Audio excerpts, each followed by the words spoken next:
होए राम सकोप की भय बिन होए न प्रिय। अब मोही बा भरोसे हनुमंता बिन हरि कृपा मिले नहीं संता। संतों का साथ और समागम और सही दिशा तुमको मिल गई है, ये बहुत बड़ी बात है। ये तुम्हारे जीवन की बहुत बड़ी उपलब्धि है। ये तुम्हारे जीवन के करोड़ों जन्म के पुण्य कर्म है कि तुमको ऐसा समागम मिल रहा है। तुम्हारी आत्मा अनंत यात्रा से चली आ रही है, जो भूखी है और जिसको भंडारे की आवश्यकता है। भंडारे का मतलब भोजन ग्रहण करना नहीं होता। ये जो संत प्रवृत्ति और प्रवचन जो होते हैं, इनसे जो आप अपने अंदर धारण करते हो, और जब उस धारण करने के कारण तुम्हारे अंदर धर्म पैदा होता है, और जब वो धर्म होता है जिससे तुम धारण करते हो, उससे ही तुम्हारे जीवन में शांति स्थापित होती है। विद्या ददाति विनय विनयादि पात्रताम पात्रताम नना बनोति धर्म तथा सुखम। अर्थात विद्या विनय देती है। जिनको विद्या है उनको विनय की प्राप्ति हो जाती है। अर्थात जिन्होंने पढ़ा है, लिखा है, विद्या प्राप्त की है, वो मूर्खों जैसे नहीं लड़ते, उनको विनय आ जाती है, यानी सबके प्रति सहृदय भाव से पेश होते हैं। विद्या ददाति विनय विनयादि पात्रताम पात्रताम ननापनोति धर्म तथा सुखम। विद्या से विनय मिली, विनय से पात्रता मिली, और पात्रता से धर्म मिला, और धर्म से सुख मिला। यही परिभाषा है जीवन। बिना धर्म के आपको सुख की प्राप्ति संभव नहीं है। बार बार आपसे हम कहते हैं, सबसे पहले ज्ञान योग, भक्ति से ज्ञान मिला, और ज्ञान से तुम्हारा कर्म योग मिला, और कर्म से फिर क्रिया योग मिला। जब इन सब का महायोग होता है, तभी भगवान की प्राप्ति होती है, तभी राम शरणागति की प्राप्ति होती है। तुम सोचते हो कि तुम पर यहां आए हो, बाकी लोग क्यों नहीं आए, तो उनको राम की शरणागति नहीं हुई। राम की शरणागति के लिए 3 चीजें अवश्य होती हैं। वो 3 बड़ी प्रमुख चीजें हैं। ईश्वर परिनिधान 1, स्वाध्याय 2 और तप 3। तो इनमें सर्वप्रथम आता है तप। तप का मतलब क्या होता है? तप में जप भी शामिल हो जाता है। जब राम का ध्यान आप बार बार करोगे तो तुम्हारे अंदर भक्ति योग पैदा हो जाता है, और भक्ति से ज्ञान मिलता है, ज्ञान से क्रिया योग मिलती है, और क्रिया से तीनों योगों का जब महायोग होता है तभी भगवान की प्राप्ति। तो तप क्या है? तपस्या क्या है? तुम जो खड़े हो, तुम्हारी इच्छा के विरुद्ध हमने यहां खड़ा रखा है, तुम चाहते हो बैठ जाओ तो नहीं बैठने देंगे, तो ये ही तप कहलाता है। तप मतलब मन, बुद्धि, इसके विपरीत जो कार्य किया गया है, जो भोग पाने के लिए जो कार्य किया जाता है वो भोग होता है, परंतु भोग से विपरीत जो कार्य किया जाता है प्राप्ति के लिए, वही तप कहलाता है। मन सहित इंद्रियों को तपा देना ही तप कहलाता है। मन सहित इंद्रियां, तुम्हारे शरीर में 10 इंद्रियां हैं, जो संचालित ये इंद्रियां कौन कौन सी हैं? आंख देखती है, क्या देखना चाहती है। कान सुनते हैं, क्या सुनना चाहते हैं, वो रस सुनना चाहते हैं या केवल राम सुनना चाहते हैं। ये अंग प्रत्यंग जहां पर राज होता है काम का, क्रोध का, लोभ का, मोह का और अहंकार का, इनके विपरीत जाकर के जो कार्य किया जाए, इनके सुख के विपरीत जाकर के, वही तपस्या कहलाती है। भोग में जाना, घर में आराम से सो जाना, टीवी देखना, भोजन करना, भोग में जाना। उसके विपरीत यहां तुम आए इस तपस्वी भूमि में, जहां भगवान राम का स्वयं यहां निवास रहा।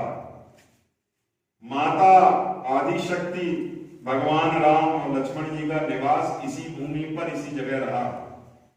जब चित्रकूट से प्रस्थान करके वो निकले तो जवालीपुरम अर्थात जबलपुर से होते हुए यहाँ सिवनी से इसी भूमि पर निवास, और यहां से रामटेक होते हुए रामेश्वरम होते हुए श्रीलंका पर चढ़ाई की। यदि इसका प्रमाण तुम पाना चाहो तो गूगल में जब सर्च करोगे तो देखोगे कि यही रास्ता मिलेगा और बिल्कुल सीधा यही मिलेगा। तो जो भगवान ओगड़ महाबली यहाँ बैठे हैं यहाँ ऐसे ही नहीं बैठे, यहाँ भगवान राम, मां आदि शक्ति और लक्ष्मण जी का निवास इसी भूमि पर इसी जगह पर रहा। इसलिए जब आप कोई रास्ते पर चलते हो जहां दिव्य भूमि होती है, वहां पर पहुंचते ही आपकी समस्याओं का हल होना चालू हो जाता है, क्योंकि सकारात्मक ऊर्जा में चलने लगते हो। और जहां सकारात्मकता होती है वहां रोग दुख ये सब दूर हो जाते हैं। विद्या ददाति विनय विनयाद आदि पात्रमाम पात्रकाम धना मनोति धर्म तथा सुखम। अर्थात धर्म की प्राप्ति से ही सुख मिलेगा।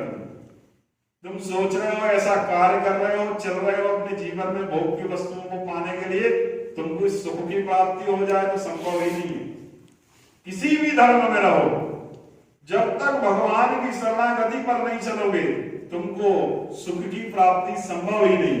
उसका रास्ता भी आपको बता दिया। विद्या मिलेगी, विद्या से विनय मिलेगा, विनय से विद्या ददाति विनयम विनयाद आदि पात्रता, पात्रता मिलती है उससे विनय से, और पात्रता से धर्म की प्राप्ति होती है। और धर्म क्या है, फिर वहीं आ गए, धर्म अर्थात धारण करना, अर्थात सत्य। वहां सत्य क्या है, केवल राम को पाने के लिए सारे जीवन को लगा देना, यही धर्म का रास्ता। परंतु तुम राम को पाने की जगह तुम भोग की वस्तु इकट्ठे करने के लिए चलने लगे तो वो तुम असत्य हो गए। हिंसा और अहिंसा क्या है, इसकी परिभाषा क्या है? सत्य केवल राम है, हिंसा और अहिंसा की भी परिभाषा क्या है उसको अच्छे से समझ लो। तुमने किसी को चांटा मार दिया, ये हिंसा नहीं है। यदि तुम राम को पाने के रास्ते से भटक गए, ये हिंसा है, और यदि उस रास्ते में चल रहे हो तो ये अहिंसा है। धर्म की परिभाषाएं ही ऐसी होती है। जो लोग धर्म करते रहते हैं उनको खुद उसकी परिभाषा का ज्ञान नहीं है। इसलिए सत्य को समझो। जो झूठ ढोंगी और पाखंडी कुछ भी बोलते हैं और बताते हैं कि धर्म ऐसा है, नहीं है ऐसा। धर्म का मतलब धारण करना, और धारण क्या करते हो, सत्य, अहिंसा, प्रेम, यही धारण करने की चीजें हैं। तो सत्य क्या है, केवल राम, भगवान सत्य है, उस रास्ते पे चलना ही सत्य है। अहिंसा और हिंसा में क्या अंतर है? हिंसा का मतलब ये होता है किसी पे जुल्म करना, हिंसा की परिभाषा नहीं है। वो तो एक भोग की वस्तुओं के कारण तुम हिंसा करते हो। तुम भोग की वस्तु पाने के लिए एक दूसरे से लड़ भिड़ते हो। यदि भोग की वस्तु पाना ही नहीं है तुमको, तो कहां की लड़ाई है तुम्हारी? घर तुमको चाहिए नहीं, भोजन स्वादिष्ट चाहिए नहीं, तो फिर लड़ाई किस बात की? और जो सबसे ज्यादा क्रोधी व्यक्ति होता है ना, वो सबसे कमजोर होता है, ये समझ लेना। जो कमजोर होगा उसको क्रोध बहुत जल्दी आता है, इसलिए उस पर दया करना, उससे और लड़ने मत लगना, क्योंकि जो कमजोर होता है उसी को क्रोध आता है। कैसे? तुमने किसी से कुछ कहा और वो उसको क्रोध आ गया, अर्थात उसके अंदर शांति नहीं है, उसके अंदर जो धैर्य है ही नहीं, इसलिए वो हर बात पर रिएक्ट कर देगा, बोल देगा, प्रत्युत्तर दे देगा। वही झगड़े का मूल कारण। इसलिए जो क्रोधी होते हैं उनमें दया करना, क्योंकि ऐसे व्यक्तियों का मानसिक संतुलन ठीक नहीं रहता। वो उस कगार पर होते हैं कि तुमने उनको ज्यादा क्रोध दिलाया तो वो मानसिक रोगी होकर के पागल हो जाएंगे। तो सारा अपराध और दोष तुम्हारे ऊपर लग जाएगा कि तुम्हारे इन कार्यों के कारण एक अच्छा व्यक्तित्व जिसको तुम यहां तक ला सकते थे, तुमने उस तरफ भेज दिया। जो भी पागल व्यक्ति होता है, ध्यान करना, उसके जीवन का इतिहास देख लेना, उसको बहुत क्रोध आता रहा होगा और उसको क्रोध दिलाने वाले भी ज्यादा रहे होंगे। इतना क्रोध दिलाया कि उसकी धैर्य की सीमाएं समाप्त हो गई और उसने एक अपनी अलग दुनिया बना ली, जहां वो खुद राजा होता है, बाकी सब प्रजा होता है, अपने ही आदेश करते रहता है, अर्थात वो पागल हो जाता है। पागल व्यक्तियों को देखा होगा, मन ही मन बुदबुदाते रहते हैं, मन ही मन बोलते रहते हैं, क्योंकि वहां वही राजा होते हैं, बाकी सब प्रजा। तो जब कोई ज्यादा क्रोध करे तो उसका क्रोध मत करना, उस पर दया करना। जब तुम दया करने लगोगे ना, वो बॉर्डर की इस तरफ आ जाएगा और तुम्हारा जीवन भी आसान हो जाएगा। तो समझ लेना जीवन के सिद्धांतों को और चीजों को।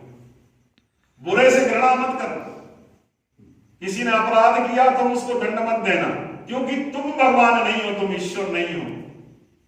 ईश्वर दंड देने का अधिकारी है, तुम केवल संरक्षण दे सकते हो, दंड नहीं दे सकते। यदि तुम अपने आप को ईश्वर के समकक्ष लाकर के दंड देने की कोशिश करोगे तो तुमको इस जीवन में उसका परिणाम अवश्य मिलेगा, क्योंकि वही है वही जो राम रचि राखा, वही कर तरक बढ़ा मन